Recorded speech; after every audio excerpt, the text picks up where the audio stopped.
Hey, Abby, cool topic. I also found it pretty interesting that Africa is not just one large desert. Um, the Nile, obviously, that's a huge benefit to all the countries or nations that started off on the Nile. But they don't have a lot of natural disasters there, which I thought was pretty beneficial compared to like somewhere like ancient Japan, where you're dealing with earthquakes, and I'm sure they had tsunamis and such back then. And or maybe like in South America, like they had a lot of earthquakes, at least current day they do. So I'm assuming they did back then too. So I think those are kind of some strong benefits for ancient Africa and any civilizations that came up.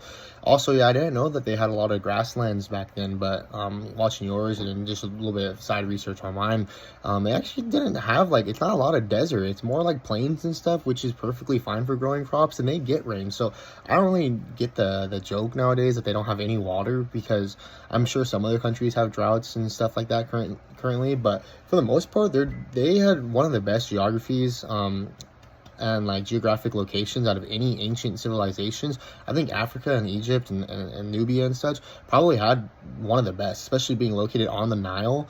If you had to like go back to the barren lands and pick one place to start your own civilization at the start of the world, I think probably Northern Africa would probably be one of the best picks to pick, if not the best.